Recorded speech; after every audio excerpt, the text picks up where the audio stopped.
म्हणजे मी अभ्यासाच्या मी तारखाच करत होतो. सांगलीच्या जेलमध्ये 69 साली भूकंप झाला तेव्हा आतच होतो.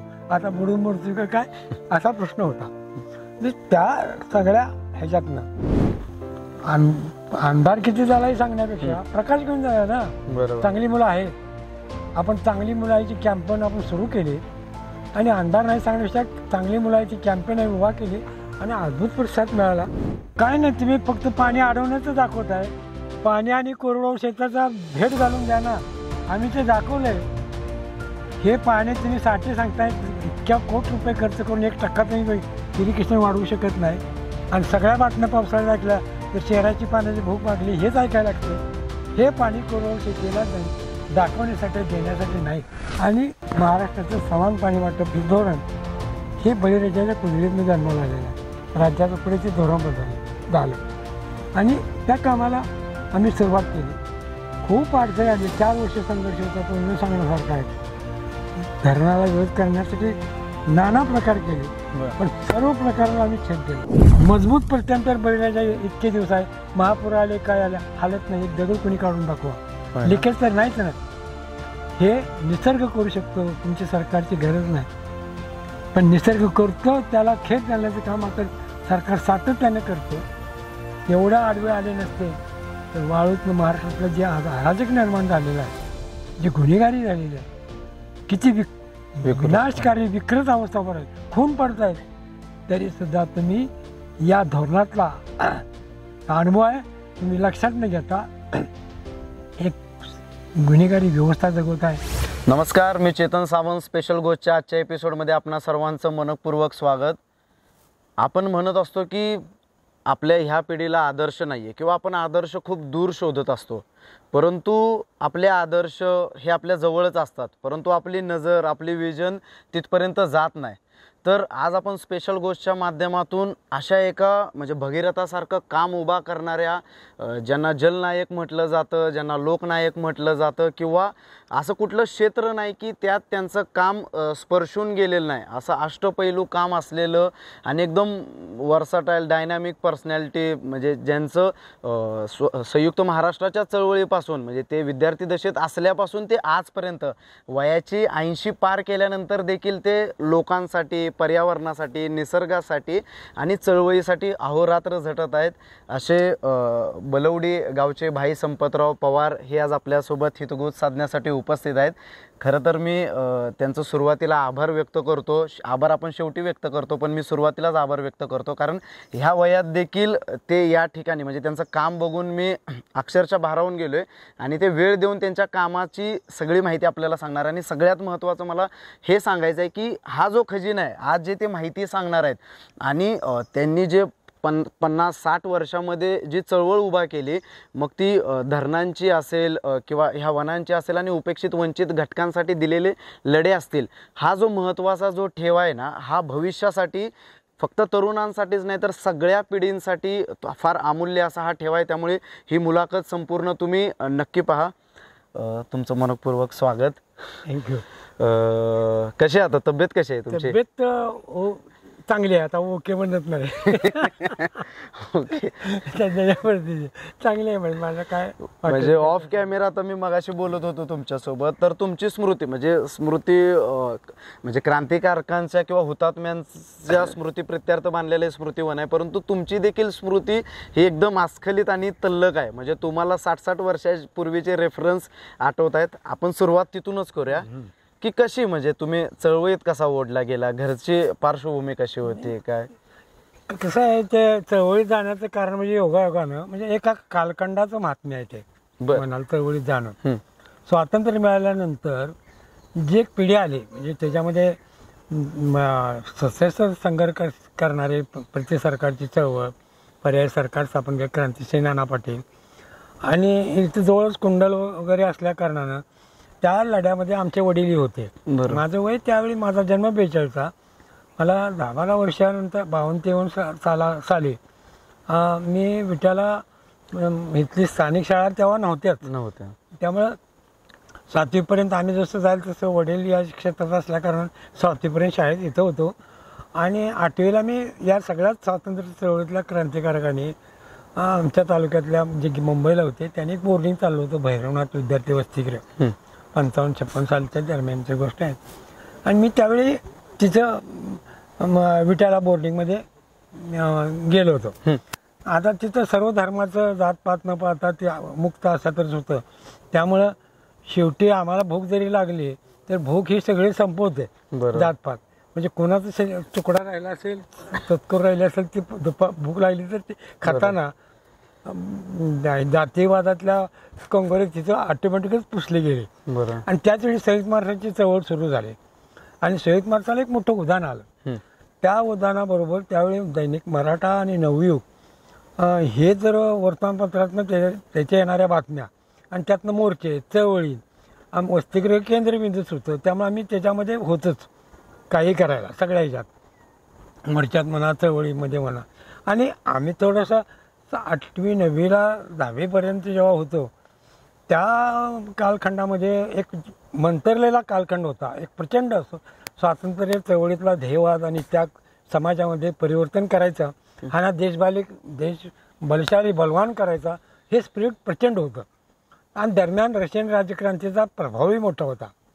आणि त्याच वेळी दुसरं असं की आमच्यावरती संस्कार करणारं वि.स. खांडेकरांचं वाङ्मय, म्हणजे त्यांचं जे 2 ध्रुव जे काही उल्का असेल ते प्रचंड गरीब आणि श्रीमंतीतल्या ती दरी परखडपणे अंत करणारा भिडेल अशा त्या कादंबऱ्या यांच्या होत्या.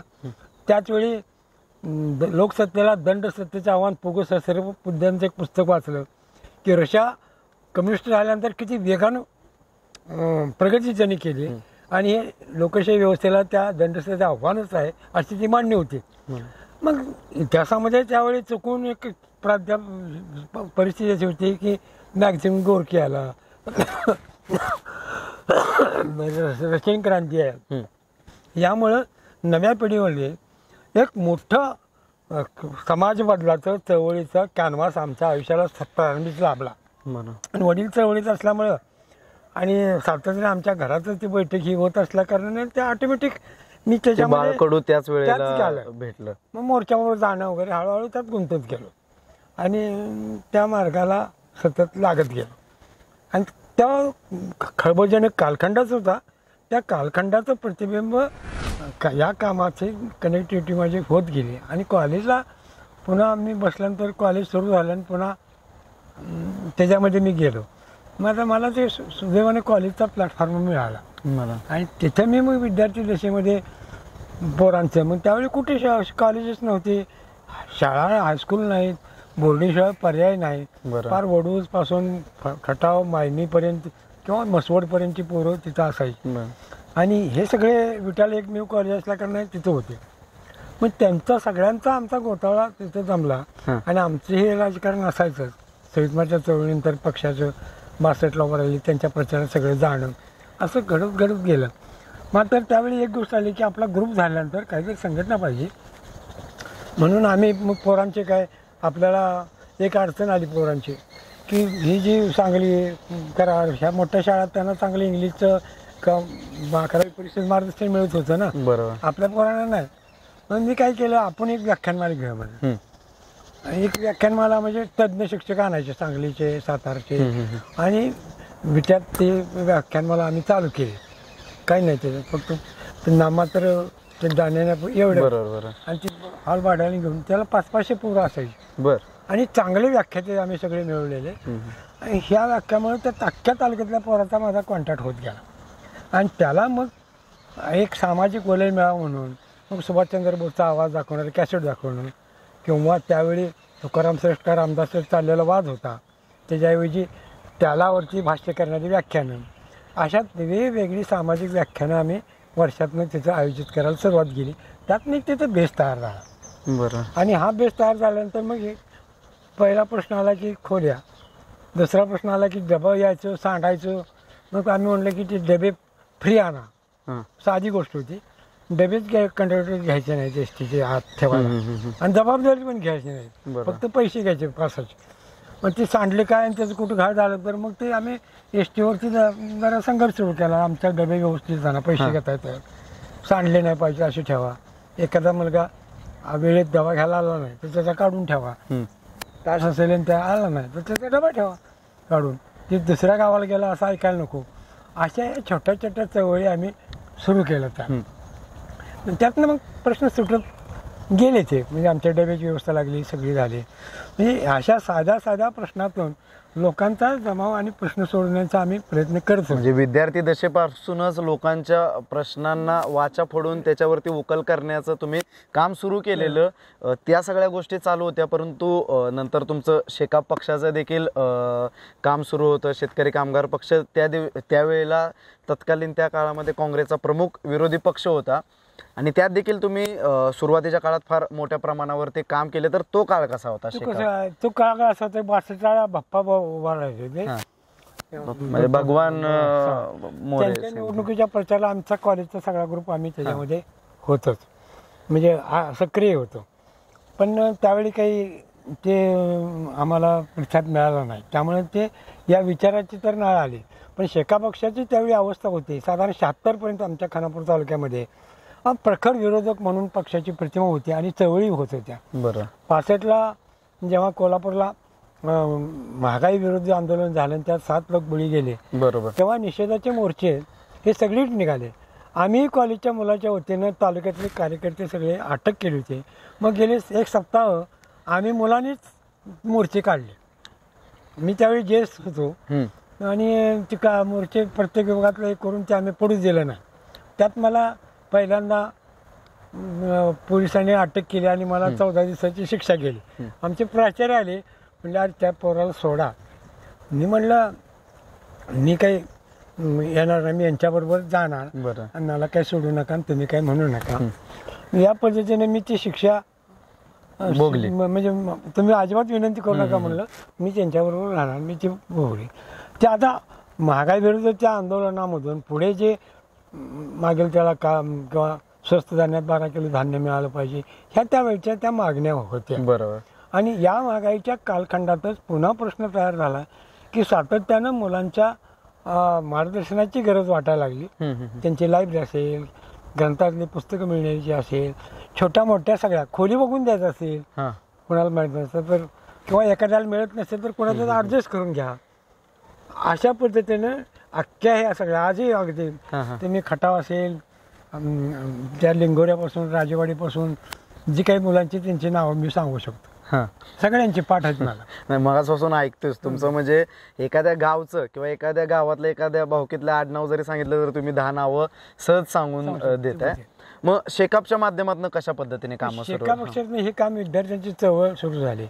पुन्हा सीमा प्रश्नाचं आंदोलन शेका पक्षाने केलं, त्याच्यामध्ये मग आम्ही पण त्यांना त्या चळवळीमध्ये विद्यार्थी चळवळीतून भाग घ्यायचा. बरोबर. ते कोल्हापूरमध्ये गोळीबार वगैरे 65 झाला. 65ला हा पुन्हा सीमा प्रश्नावरती पुन्हा आम्ही ह्या सगळ्या 65 साली हे सगळं होतं. पण मी इकडे समाजामध्ये त्यावेळी BJPचे अखिल भारतीय विद्यार्थी परिषद म्हणून विद्यार्थी संघटना होती. मग त्यांचं हळदी कुंकू चित्र हे ती गाणं आपल्या मुलांच्या महात्मा फुल्यांच्या विचारावरती आपलं काहीतरी संघटन पाहिजे म्हणून आपण आपल्या विचाराची संघटना स्थापन करायला पाहिजे म्हणून आम्ही सोनेऱ्याकर सायकलने फिरत होतो गोळा करून धममध्ये. त्याच्या पुढं झालं असं की 62ची निवडणूक झाली, 67ची निवडणूक झाली. त्या प्रचारात देखील तुम्ही होता. शेकाप पक्षाचे जे उमेदवार होते, मला वाटतं भगवान बाप्पाच उमेदवार होते, त्यांच्या प्रचारात तुम्ही सक्रिय सहभागी होता आणि 72ला उमेदवारीची माळ तुमच्या गळ्यात पडली. तर तो काय अनुभव सांगाल? आणि थोडक्यात तुमचे म्हणजे आमदार होता तुम्ही राहिला त्यावेळेला? नाही, आता ते राहिला तेच बरं झालं म्हणायची प्रसंगात. काय तुमचं काम त्या गोष्टीपेक्षा फार मोठंच आहे. काय झालं ते आम्ही ते आमचं संघटन एवढं जबरदस्त होतं, त्यामुळं आम्ही त्या बाप्पांच्या निवडणुकीला कॉलेजला ट्रक लावत होतो लालगावठ्याला. कोणी आम्हाला अडवू शकत नव्हतं. पण त्याला एवढी वैचारिकता स्पष्ट होती आणि चळवळीचं धरून घेतलं की आपल्याला सोशल निर्मिती करणं हा पुरोगामी विद्यार्थीचं ध्येय होतं. बरोबर. म्हणजे त्याच्याविरुद्ध लढत असताना त्या ह्याच्यात सातत्याने चळवळी मग ज्या छोट्या मोठ्या होतील त्या परिस्थिती चळवळीत मी सहभागी होत राहिलो.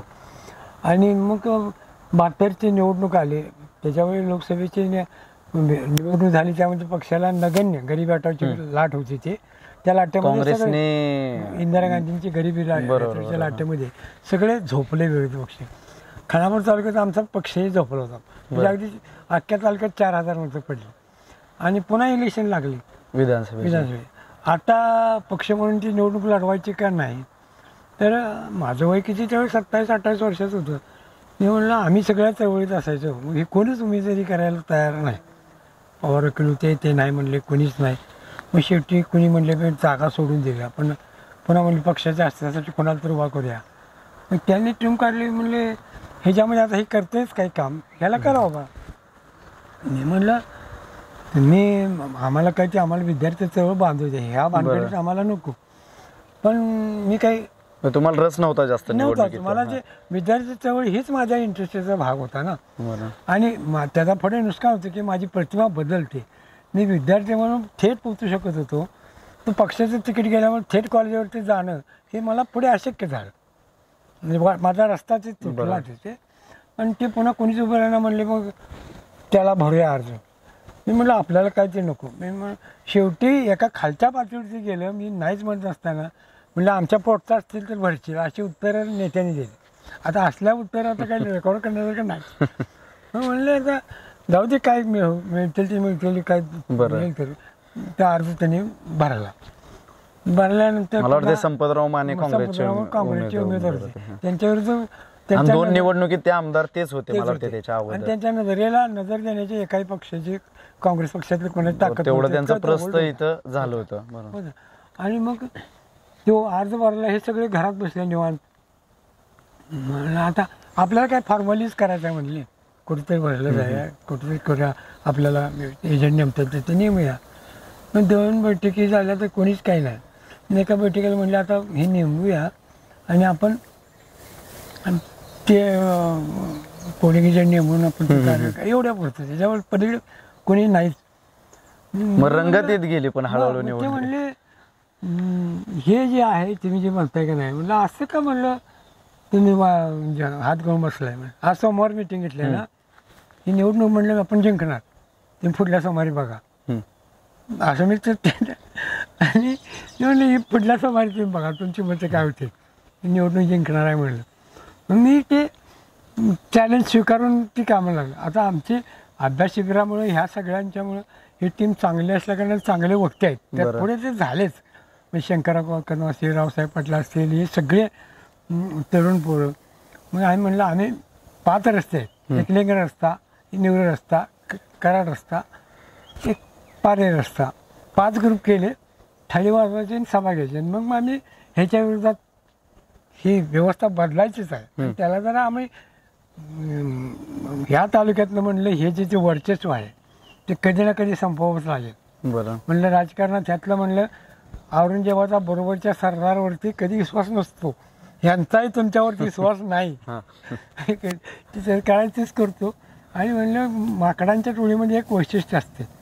माकडाच्या टोळीमध्ये तुम्हाला कुठेही गेलं तरी एकच नर असतो. नर जन्माला आला की तो फासून मारतो. खानापूरला उपले आहे असे प्रचार असा प्रचार केला, उपले तुम्हाला काय वाढून देणार आहे.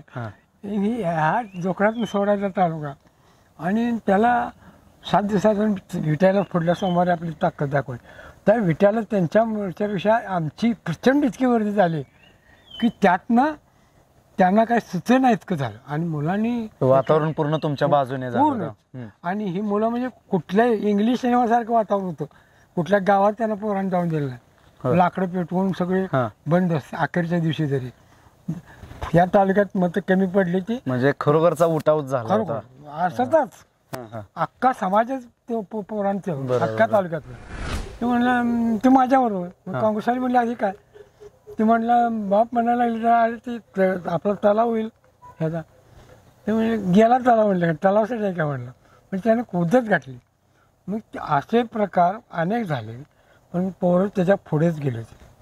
आणि त्याच्यामुळं ती एक चळवळ झाली की इंग्लिश पिक्चरसारखीच अखेर त्यांना कुठल्याही गावात जाता आलं नाही. काँग्रेसचे शीर्ष नेतृत्व पण या ठिकाणी सगळे आले. मग त्यांना काय करायला होतं, आपलं तर कडेगाव, चिंचणी, तुमचं तडसर आणि कडेपूर ही 5 गावं त्यांनी मोठी धरली.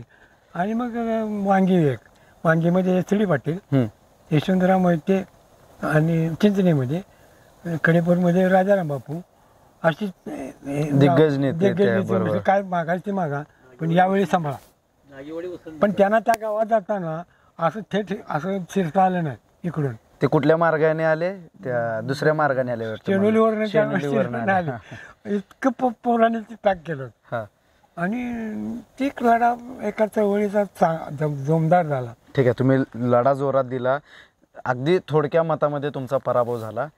जे काँग्रेसचे नावं तुम्ही घेतले, शीर्ष नेतृत्व, दिग्गज नेते महाराष्ट्राचे जे होते आपल्या भागातले, त्यांनी तुम्हाला रोखण्यासाठी प्रयत्न केले आणि ते स्वाभाविक होते, कारण त्यांचा पक्ष काँग्रेस होता.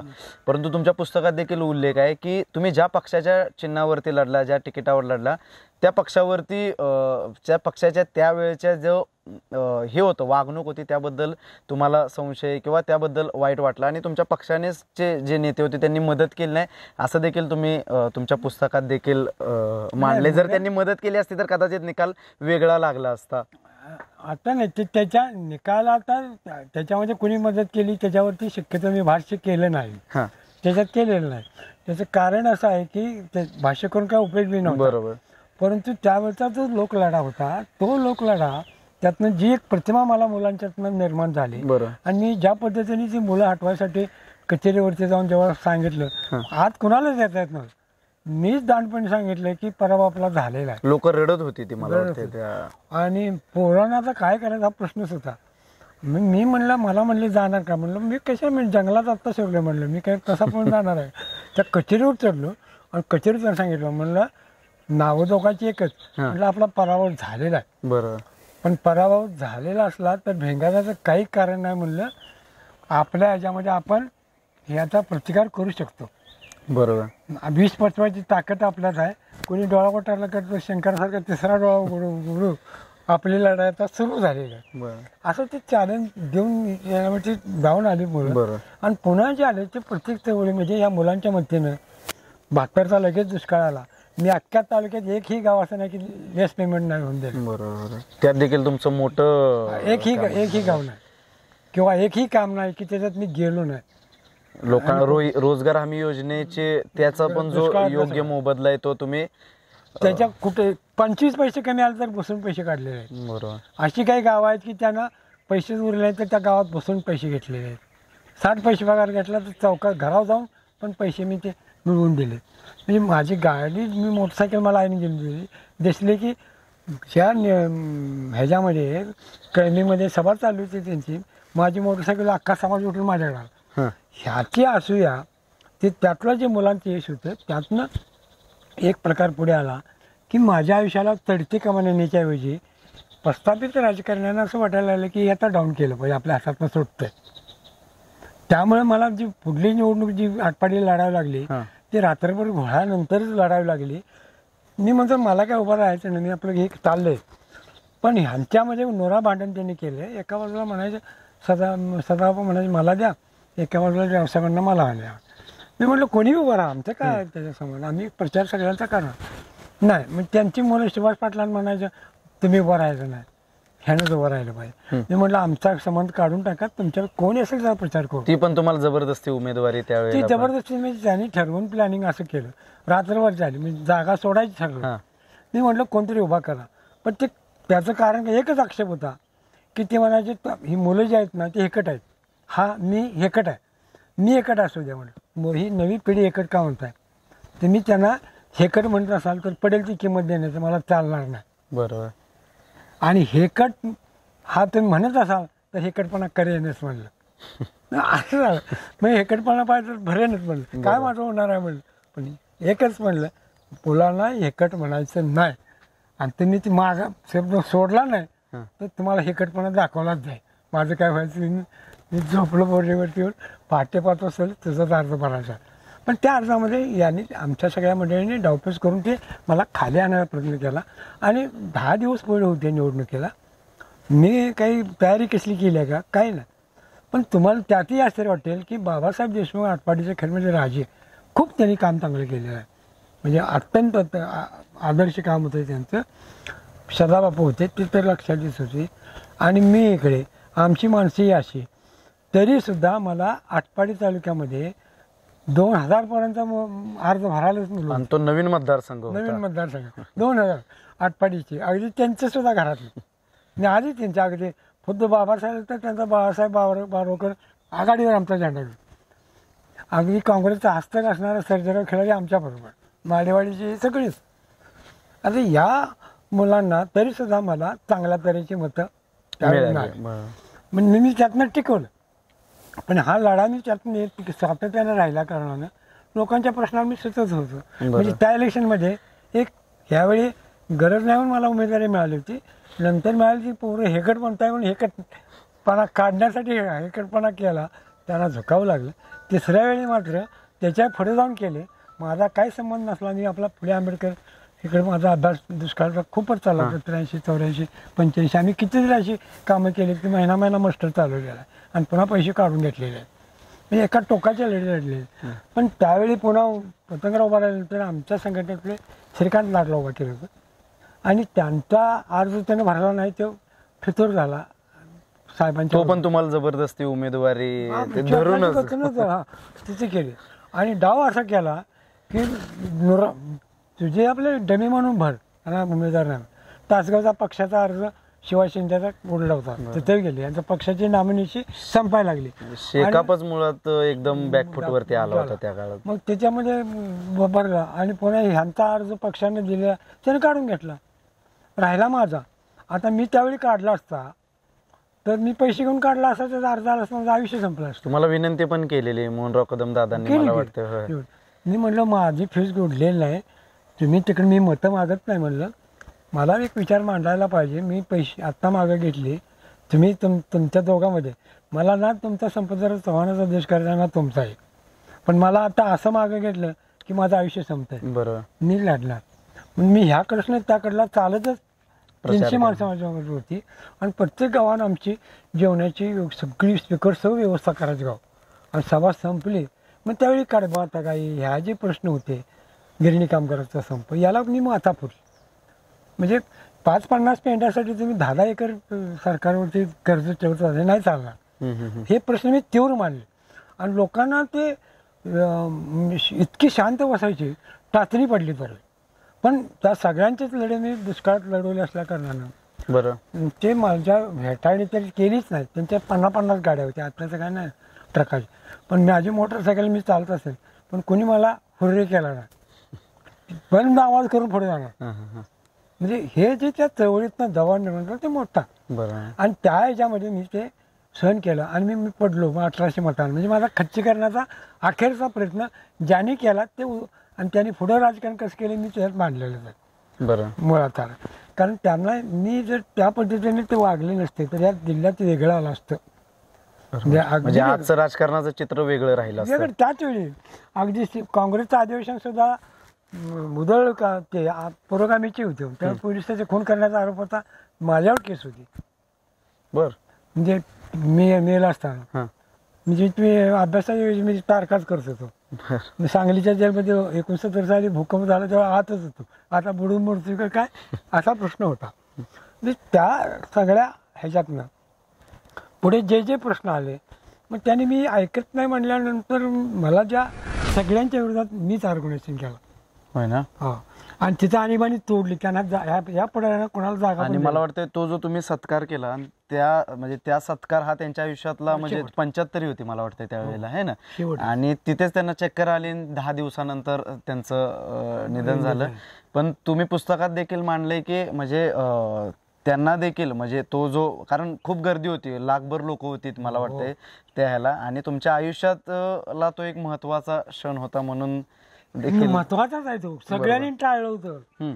सगळ्यांनी टाळलं होतं. मी सगळ्यांना विरोध करून मी केवळ मुलानियुक्ती केलेलं. जसं तुमच्या आयुष्यात बळीराजा धरणाचं म्हणजे हा एक मैलाचा दगड ठरलेलं जे भगीरथ काम आहे, त्याच प्रकारे आता ज्या ठिकाणी आपण मुलाखत घेतोय हे म्हणजे क्रांतिस्मृती वन ज्याला जे तुम्ही निर्माण केलं, तर हे करावं असं तुम्हाला का वाटलं किंवा ह्या पाठीमागची प्रेरणा काय होती?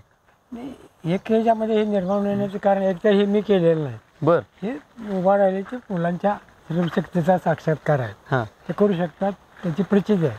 हे निर्माण होण्याचं कारण नाही, हा तुमच्या मनाचा मोठेपणा आहे. वस्तुस्थिती आहे. मनाचा मोठेपणा प्रश्नच नाही.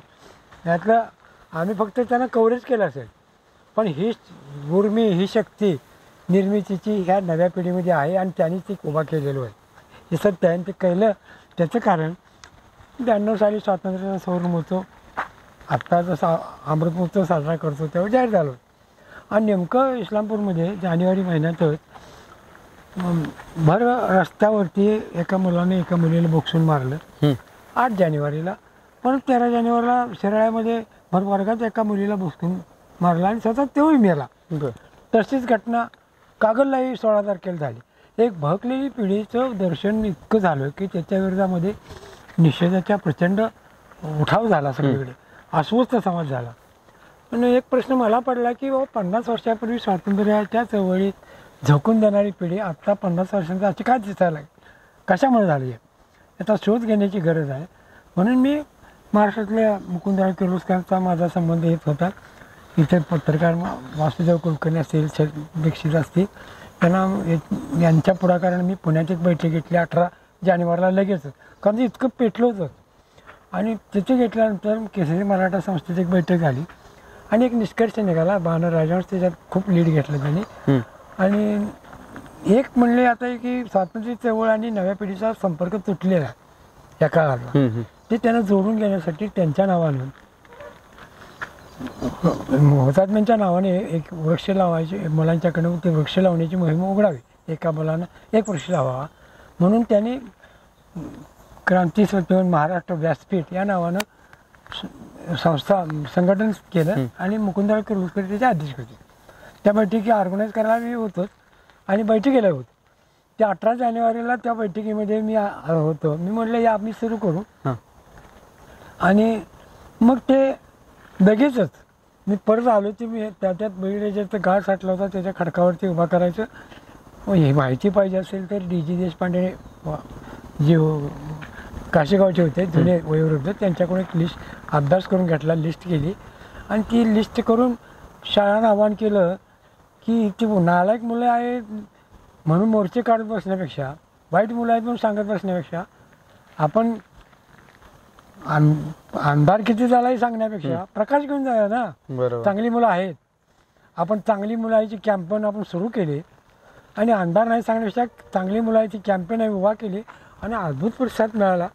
आणि तिथे ती लिस्ट केली होती आणि त्या लिस्टच्या माध्यमातून शाळावर शाळा पाठोपाठ सायकल असो कशी असो तिथे यायचे, त्यांच्यावर आम्ही लिस्ट ठेवायचो आणि त्याच्यात श्रमदान करायचं. त्यांनी पाषाणच होतं आणि पाषाण असल्या कारणांच्या खडकाचं चालणार असं प्रश्न ठाकूर म्हणाले होते. आणि दीक्षित म्हणा इथे कसं म्हणलं दुसरी घेण्याला वेळ कशाला, याची जमीन करू. आणि मग अक्षरशः त्या मुलांना आम्ही ते गाळ टाकायचं, श्रमदान एक झेंडा लावायचा राखून आणि तो त्याच्या मातीनं इतका जाम भरायचा की तो मजबूत उभा राहायला पाहिजे. तो मजबूत उभा राहिला की त्या मुलांना आम्ही ती लिस्ट द्यायची, निवडा. त्यांनी निवडला की त्यांनी काठी काढायची, झेंडा काढायचा आणि तिथं ते वृक्ष त्यांच्या आवडीचं लावायचं आणि राष्ट्रगीत म्हणून फेरी. साधारण किती साली ह्याची मुहूर्तमेढ तुम्ही 28 जानेवारी 92 लगेच. बरोबर. आणि एका 10 दिवसात ते झालं आणि पुन्हा 6 महिन्यामध्ये ते काम मुलांचं चालू होतं. ते उपरी इंजिनिअरकडून आम्ही त्याचं व्हॅल्युएशन करून घेतलं. 10 लाखापेक्षा जास्त झालं त्या काळात. खानापूर तालुक्यातल्या 28 हायस्कूल, वाळव्याच्याकडले 7 हायस्कूल, 14 हायस्कूल तिकडे शिरशी, इकडे आटपाडी, इकडे खरसुंडी, ह्या सगळ्या ह्यांचा. आणि त्याशिवाय पुन्हा आणखीन समाजामधून वेगवेगळ्या संघटना वेगानं तिथं उतरल्या आणि गप प्रधानचे असते. म्हणजे ते सुरुवातीचं वन होतं ते, त्याबद्दल तुम्ही सांगताय. तर ते त्या सुमित मलिक आणि होत्या प्रधानाचे असते ते वन 28 जानेवारी सुरू झाले. त्याचे चांगल्या पद्धतीने पुढे जायला लागलं. त्याच्यामध्ये व्यत्यय आणण्याचा काही लोकांनी प्रयत्न केला आणि ते तुम्हाला काम थांबवावं लागलं. तर त्याचं शल्य देखील किंवा त्याबद्दल देखील तुम्हाला वाईट वाटणं स्वाभाविक आहे. परंतु त्यातनं न खचता तुम्ही ह्या नवीन वनाची, क्रांती स्मृती वनाची निर्मिती केली त्या जिद्दीने, परत त्या उमेदीने. तर हे कसं मग सुरू केलं? काय झालं ते 4 वर्ष प्रयत्न करून चर्चा करायला बसायला तयार नाहीत, काय नाही, ते काढा. आता मुलांच्या सरदार असणाऱ्या स्वातंत्र्य सैनिकाच्या जातपात पाहून करणं मला बुद्धीला पटत नव्हतं. मी म्हटलं 20 लाखाचं काम झालं, परवडलं, नुकसान झालं तर, पण मी कुणाचा जातीवाद म्हणून किंवा भांडवलदार म्हणून नाकारणार नाही. जे कुणी स्वातंत्र्य चळवळीत काम केलं असेल, बरोबर, त्याची जात पात आणि धर्म मला पाहायचा नाही. त्यांच्याच प्रती मी पुसणार नाही. कोणाला पुसायचं पुसाव्या. हे जर तुमचं वाटतं असेल तर मी हे सरकारने मला जागा दिली, मी सरकारच्या पायरीवर वाहून टाकेन. आणि माझी हिंमत असेल तर हे कुठं ना कुठेतरी करायला पाहिजे. म्हणून मी त्यातून चक्क माघार घेतली. सगळा रिपोर्ट कलेक्टरच्या पायरीवर ठेवला आणि निर्णय घेतला की 2000 शतकातल्या 19व्या शतकातल्या ज्या होतात त्यांनी देशासाठी सर्वस्व वाहिलं त्यांच्या स्मृती पुसून जगण्यात पुरुषार्थ नाही. 2001 लागण्यापूर्वी 90 स्मृतिवन एक दिवस अगोदर नव्या ठिकाणी जसं होतं तसं उभा करण्याचा रात्री 10 वाजता निर्णय घेतला आणि 10 वाजता कुदळमारणी सुरू केली. नाही, नक्कीच तुमच्या त्या जिद्दीला सलाम. मित्रांनो, पुढचा प्रश्न विचारण्याच्या अगोदर मी तुम्हाला सांगतो की हे देशातलं पहिलं म्हणजे त्यावेळेचे क्रांतिकारक असतील किंवा ज्यांना स्वातंत्र्य चळवळीत हौतात्म्य आलं होतं अशा शहीदांच्या स्मृतीप्रित्यर्थ बांधलेलं हे देशातलं पहिलं स्मृतिवन आहे, बलवडी भाळवणी या ठिकाणचं. आणि ते तुम्ही उभा केलं त्या जिद्दीने. हे काय सोपं नव्हतं, हे फार महत्प्रयास काम होतं. मला इथली जरा माहिती सांगा की इथं कसल्या प्रकारचे, म्हणजे एवढं प्रसन्न वाटतंय आल्यापासून जाऊच नाही असं वाटतंय की म्हणजे कशा पद्धतीने तुम्ही हे डिझाईन केलं. आता त्याच्या पुढे सांगतो. पुढे त्याच्यातला थोडासा भाग होता की आम्ही करायचं ठरवलं आणि आमचा जे चिरंजीव होता इथे सुरू करताना दुसऱ्या दिवशी अपघात झाला त्याला. बर, दुसऱ्याच दिवशी तुमच्या मुलाचं म्हणजे हे सुरू केल्यानंतर अपघात झाला. सुरू करायच्या दुसऱ्या दिवशी मी इथे पाणी पाहिजे विहीर काढताना त्याचा 12 एप्रिलला तिथे सुरू केलं काम आणि 13 एप्रिलला तो त्याच्यावरती माती पडली. इथे 20 वर्षाचा तो गेला. त्याची एक इच्छा होती ती पलीकडे काढताना माझ्यापेक्षा तो जास्त आक्रमक होता. त्याने काढताना तो मला म्हणला, बघा आता कोणाच्या पण हात पसरला नाही, कोणाला मागायचं नाही, माझं मी करणार. त्यांनी कर्ज वगैरे पण कर्ज काढलं आणि आपण ते करायचं. आणि त्याचं 3 लाखाचं कर्ज मी फेडलं, त्याचं पण हिस्ट्री आहे. पण त्याच्यामध्ये त्याला अपघात झाल्यानंतर तो विशुद्धीचा अखेरपर्यंत रडला तर नाही. पुरं कधी होणार स्थिती आला. पण मी म्हटलं आता दुःख कसले करायचं त्याचा विचारायचं, जीवन ठेवायचा. म्हणून मी ते बाजूला सारून ठरल्याप्रमाणे नियोजित वेळेत सगळं काम केलं. बरोबर. मला सांगा इथं कशा पद्धतीचे म्हणजे किती प्रकारचे वृक्ष आहेत? आता याच्यामध्ये काय झालेलं आहे की स्मृतिवृक्ष म्हणून 3च प्रकार आहेत. बर, एक तर चिंच हा वृक्ष एक पेशी निवडलेली आहे ती हुतात्म्याच्यासाठी. जांभळ ही पेशी निवडली आहे ती थोर मातांच्यासाठी. नारळ हा सांगली साताऱ्यातले जे स्वातंत्र्य हुतात्मे त्यांच्यासाठी नारळी पेशी निवडलेली आहे. बर, आणि कोल्हापूर जिल्ह्यासाठी आवळा ही वृक्ष निवडलेली आहे. बर, याच्या व्यतिरिक्त विविध प्रकारचे 73 जातीच्या आता इथं वेली झाडं स्मृतिवृक्ष सोडून याला कव्हरेज आहे. तुम्हाला इथे 12 महिने फुलं मिळतील. सर्व जातीचे फुलं, सर्व प्रकारचे वृक्ष व्हरायटी ज्या इथं आपल्या देशात असतात त्यांचा इथं समावेश या क्षेत्रामध्ये केलेला आहे, त्याचा कव्हरेज म्हणून. म्हणजे या ठिकाणी आता हे देशातले जे ज्यांना हुतात्म्य मिळालं किंवा ज्यांनी देशाच्या स्वातंत्र्य चळवळीत प्रामुख्याने लढा दिला तर त्यांच्या स्मृतीप्रित्यर्थचं हे ठिकाण आहे. म्हणजे तुम्ही पाहू शकताय म्हणजे स्वातंत्र्य सेनानी सुभाषचंद्र बोस स्मृतिकट्टा अनावरण आणि त्याच्या पुढे QR कोड देखील आहे. म्हणजे एकदम पुढे जाऊन म्हणजे ते QR कोड स्कॅन केलं तर मला वाटतं सगळी माहिती देखील लगेच मराठी इंग्लिश मध्ये दोन्ही भाषेमध्ये ती माहिती येते. आणि आणखीन 10 भाषेत करायचा प्रयत्न. या ठिकाणी किती काय म्हणतात ज्यांना हुतात्म्य मिळाले त्यांचे हे असतील? 188 या ठिकाणी. 50 थोर मातांचे आणि मग स्वातंत्र्य सैनिकांचे. भाई संपतराव पवार यांच्या आयुष्यातील म्हणजे सर्वात मैलाचा दगड ठरलेलं म्हणजे या ठिकाणी येरळा नदीवरती उभारलेलं बळीराजा धरण. भारतातलं पहिलं उदाहरण असं आहे की लोकसहभागातून हे धरण उभा राहिले आणि भारतातील दुर्मिळ आणि पहिलं असं हे उदाहरण आहे. आणि त्याच्या पाठीमागची पार्श्वभूमी आणि ते कसं उभं राहिलं हे त्यांच्याकडून आपण जाणून घेणारच आहोत. परंतु पाणी प्रश्नावरती अगदी रूट लेवलला जाऊन आणि खरा ती जी समस्या आहे ती ही वरवरची न पाहता आणि वरवर पाहून त्याचं निराकरण न करता अगदी खोलवर जाऊन कशा अर्थाने हा जो दुष्काळी पट्टा आहे आणि हा दुष्काळी पट्टा सुजलाम सुफलाम कसा होईल ह्याच्यावरती काम भाईंनी केले. तर मला सांगा की बळीराजा धरण उभा राहावा असं तुम्हाला का वाटलं? हा तसा पूर्वी दुष्काळीच पट्टा नाही, दुष्काळी पट्टा होता ते वाटण्याचं ते कारण असं आहे की आपण पाहिलं तर महाराष्ट्रामध्ये त्यावेळी एक केरळ शास्त्र साहित्य परिषदेचे एक विज्ञानात्र आलेले होते आणि सायलेंट व्हॅलीचा पाया चा लढा त्यांनी लढलेले होते यशस्वी. आणि महाराष्ट्रातही त्यावेळी तुमचे हे जे होते विज्ञान चळवळ, लोकविज्ञान चळवळ सुरू होती. आणि त्या दरम्यान मेघा पाटकरांचे नर्मदा बचाव आंदोलनाचं सुरू होतं. प्रचंड जगभर शिक्षणच्या आंदोलनात झालेले आहेत. तेच काय सांगण्यात वेळ त्याला खूप आहे. पण त्यांचा एक धोरण होतं. ते धोरण म्हणजे त्या नर्मदा आंदोलनाचा गाभा असा होता की कोणतेही धरण बांधायचं असेल तर नैसर्गिक संपत्ती आणि मानवी श्रम यांच्या समन्वयातून विनाश न करता विकास साधता येतो.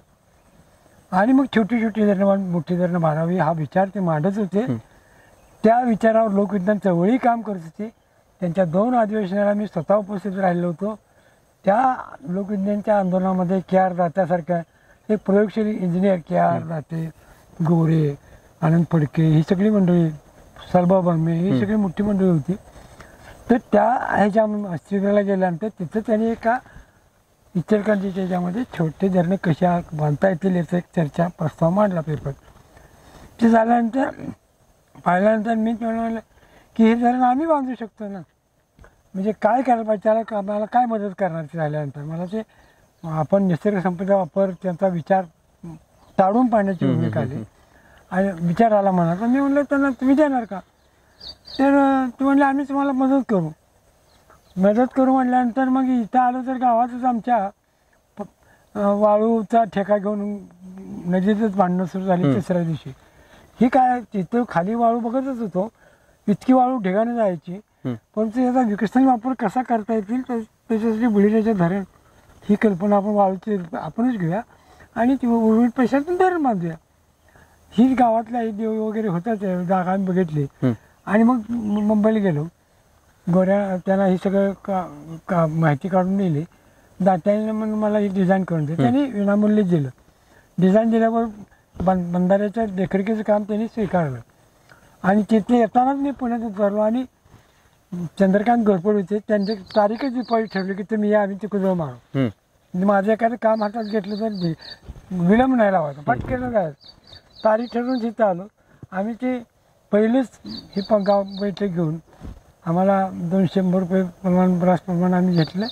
त्यातनं आलेल्या पैशातून आम्ही हाकलं जागा. आणखीन जे पहिला पाडव्या दिवशी त्याचं पाया खोदायला प्रारंभ ठरवला. आणि पहिली कुदळ मारताना प्रत्येक माणसाला पाण्याचा राईट दिला. म्हणजे जमीन असो नसो ही सगळ्या शेअर्स तुम्ही तिथं पाटी पण लिहिताना असं सगळेच शेअर होल्डर आहेत अशा पद्धतीने सगळे तेच. त्यांचा पाण्याचा हक्क त्यानं पहिल्यांदा दिला. कारण फुकट राबून घ्यायचा प्रकार नाही. जे समजेल त्याचं त्याला राईट मिळाला पाहिजे. तो राईटचे प्रमाणपत्र पहिली कुदळ मारताना दिले. आणि महाराष्ट्राचं समान पाणी वाटप हे धोरण हे बळीराजाच्या कुदळीतनं जन्माला आलेलं आहे. राज्याचं पुढेचे धोरण झालं आणि त्या कामाला आम्ही सुरुवात केली. खूप अडचणी आणली. 4 वर्ष संघर्ष होता तो न सांगण्यासारखा आहे. धरणाला विरोध करण्यासाठी नाना प्रकार केले पण सर्व प्रकाराला आम्ही छेद दिला. शेवटी हे धरण नको म्हणण्यासाठी त्यांनी वादरला जे बांधलं ह्याच्यापेक्षा उंच बांधून बुडवायचा तुम्हाला कशाला पाहिजे धरण. म्हणजे धरण नाकारण्यासाठी शेवटचे प्रयत्न केले पण आम्ही प्रत्येक प्रयत्नाला तांत्रिकदृष्ट्या फाईट दिली आणि प्रचंड लोकलढ्यातून उभा केलं. वाळू अडवली तरी लोकांच्याकडून पैसे मुसनवर गोळा केले आणि वाळू आम्ही 2 वर्षांनी मिळवली. आणि ते पैसे सगळ्यांना एक पै नाही ठेवले नाही, ते एक पैसा देणगी नाही त्याला. ही धरणं केवळ 10,000 ब्रासमध्ये धरणं होतात. ह्या वेळेत किती वाळू आहे बरोबर. ही आम्ही सुप्रीम कोर्टापर्यंत नेला. त्या ह्याच्यामुळे सरकार लिलाव करू शकत नाही. तो लढा आम्ही तिथंपर्यंत पोहोचवला. नाहीतर ती नदी ही पुसून गेली असती. त्या आमच्या निर्णयामुळे वेरळीची वाळू वाचली. चोऱ्या होतात हा भाग वेगळा आहे पण कायद्याच्या बाबतीत हे सरकार करू शकत नाही. इतकं बॅन एका छोट्या चळवळीच्या माध्यमातून आपण साधलेलं आहे. नाही ती छोटी चळवळ नाही, भारतातली पहिली. त्यांना करता येत नाही, म्हणून त्यांना कृष्णेत बुडावं जावं लागलं डेक्करला. माऊलीचा लिलाव नाही मिळाला. आता हे चोऱ्या करतात. आज जर कदाचित हे धरण नसतं तर नदी लुप्त होण्याच्या मार्गावरती हेच नवीन नव्हे, सगळीकडे खरडून काढले असते, बुडून वाळून नेले, ह्या नदीला लिलाव केले असते तर ह्या मोठ्या मोठ्या मशनीच्या ज्यामध्ये सगळी नदी उजाड झाली असती. त्या नदीतनं त्यांना हद्दपार बैलाच्या धरणाच्या माध्यमातून त्यांना करण्यात यश आलं आणि समान पाणी धोरण ही पण जन्माला आलं. या लोकलढ्याला लोकांनी सुद्धा आमची ओळख पाळख नसली तरी आमची वाळू अडवल्यानंतर, भांडवलाचा मार्ग अडवल्यानंतर एक पुण्यामधनं बैलाच्या साहित्याचा फंड उभा राहिला. 1,88,000 पुण्यात निर्माण झाले. आणि अशी माणसं आहेत की ज्यांचं तोंड बघितलं होतं त्यांनी मला ताटात वाळून देवाचं काम करता म्हणून 25,000 रुपये दिले. अशा सगळ्या माणसांना जे पैसे दिले आणि धरण भरल्यानंतर मग शरद पवार मुख्यमंत्री ते त्यांना सांगितलं आम्ही आता तुम्ही कधी या, तुम्ही आहे ना आम्ही आहे. म्हणजे हे जेव्हा धरण होतं तेव्हा मला माणूस पाठवून दिला भैयासाहेब देशमुख म्हणून शरद पवारांना भेटेल. म्हणलं आता आम्हाला भेटायचं नाही, ते इथं तेव्हा रस्त्यावर भेटू, आता नाही. कारण त्याच्या अगोदर दत्ता पाटलाला भेटून पाहिलं होते. महसूल मंत्र्याकडे जाऊन त्यांनी हट्ट धरला की ह्याला तुम्ही वाळू 1,000 द्या. नाहीच म्हणायला, तर नाही म्हणायला तर का नाही म्हणणार, नाही म्हणायचं असेल तर म्हणले चला त्या ठिकाणावर लोक काय करतात बघायचं झालं, एक ती तारीख तरी द्या आणि तरी परमिट द्या. असा दत्ता पाटलांचा आक्रमक झालेला होता. शेवटी त्या आक्रमणाला त्यानं माघार घेतली म्हणून आम्ही द्यायची व्यवस्था करतो 2 दिवसात. ते 2 दिवसानंतर मी गेल्यानंतर ती काय देता येणार, पण आणखीन 2 देता येणार, पण आमची म्हटल्यामुळे देता येत नाही. दत्ता पाटला म्हणलं हे काय असं म्हणतोय दत्ता पाटला ते आता देता येत नाही. चल म्हणले शरद पवाराकडे बस गाडीत. मी म्हटलं दादा तुम्ही आता शरद पवाराकडे जायचं नाही, मी पण जाणार नाही, तुम्ही पण जाऊ नका, केलं ना तुम्ही भरपूर काम. त्यांना बांधून दाखवून मग येऊ म्हणलं, नाही जायचं म्हणलं. अशा ईर्ष्येनं ते पण पैसे पण मिळवले. मग शरद पवार पाटल्याला माणूस परत पाठवून दिला, ते पैसे नको आहेत आम्हाला, धरण तुम्ही अडवलं तर होतं. हे झाल्यानंतर अपयश 100% त्यांच्या वाट्यात पडलं. ते पाडण्यामध्ये ते कारणीभूत होते, पण त्यांचं ते इप्सित साध्य झालं नाही त्यांचं आणि धरण उभं राहिलं. आणि हा मार्ग महाराष्ट्राच्या जनतेला थीम याच्यातला आहे, नैसर्गिक संपत्ती आणि श्रमशक्ती याच्या समन्वयातून विकास होतो का. मजबूत प्रत्यंतर बैलाच्या इतके दिवस आहे, महापूर आले काय आले हालत नाही, एक दगड कोणी काढून दाखवा, लिकेज तर नाहीच नाही. हे निसर्ग करू शकतो, तुमची सरकारची गरज नाही. पण निसर्ग करतो त्याला खेळ चालण्याचं काम आता सरकार सातत्याने करतं. एवढ्या आडवे आले नसते तर वाळूतनं महाराष्ट्रातलं जे अराजक निर्माण झालेलं आहे, जी गुन्हेगारी झालेली आहे, किती विनाशकारी विकृत अवस्था आहे, खून पडत आहेत, तरी सुद्धा तुम्ही या धोरणातला अनुभव आहे तुम्ही लक्षात न घेता एक गुन्हेगारी व्यवस्था जगवत आहे. आणि हा हल्ला टोटली जिथे जिथे महाराष्ट्रात दुष्काळ आहे तिथे नैसर्गिक संपत्ती वाळू आहे, ती वाळूची लूट निर्माण करून त्यांना उद्ध्वस्त करण्याचं राजकारण राज्यकर्ते करत आहेत. हे सगळ्यात मोठी वाईट गोष्ट आहे. आता जलयुक्त शिवार मागच्या सरकारने आणलं होतं, परत आमिर खान यांच्या पाणी फाउंडेशनचं देखील काम सुरू आहे. परंतु तुमचं असं म्हणणं आहे की हे म्हणजे समस्या मुळापासून संपवणारे ह्या योजना नाही आहेत किंवा हे वरवरचं काम करणार आहे, तर असं का नाही. आता याच्यामध्ये फरक आहे पाणी फाउंडेशनचा. पाणी फाउंडेशनचा भाग जो आहे तो पाणी अडवण्यासाठी ह्या जमिनीला काहीतरी मर्यादा खाली पोकळी नाही. बरोबर. पाणी जमिनीत मिळवण्याच्या काही मर्यादा आहेत, त्याचा सुद्धा शास्त्रीय अंदाज न करता तद्दन सगळ्या गावाने याचं आणि पाणी कोणी वापरायचं हे ठरलेलंच नाही. बरं. ज्याने वापरायचं म्हणजे ज्यांना, आणि असं पाणी भोसरीला गेला तुम्ही तर ज्यात जे पुढं होता नोंद करू नका, ते अधिकारी सुद्धा त्यानं 4 किलोमीटर लावून त्याचा 5 कोटीचा वॉटर टँक बांधलेला आहे. आणि 5 हे जे टँकर मोठे झाले आहेत ते कोणाचे त्याची यादी केली तर तुम्हाला दिसेल की पाण्याचा साठा कोण पडतो. तुम्हाला काय वाटतं पाण्याची जी समस्या आहे महाराष्ट्रात काही भागांमध्ये मोठ्या प्रमाणावर आवर्षण होतं, तर ही जर मुळापासून संपवायची असेल तर काय करायला हवं? काय नाही, तुम्ही फक्त पाणी अडवण्याचं दाखवत आहे. पाणी आणि कोरडवाहू क्षेत्राचा भेट घालून द्या ना, आम्ही ते दाखवलंय. हे पाणी तुम्ही साठे सांगताय, इतक्या कोटी रुपये खर्च करून 1% तुम्ही इरिगेशन वाढवू शकत नाही. आणि सगळ्या बातम्या पावसाळ्यात ऐकल्या तर शहराची पाण्याची भूक मागली हेच ऐकायला लागते. हे पाणी कोरडवाहू शेतीला दाखवण्यासाठी देण्यासाठी नाही.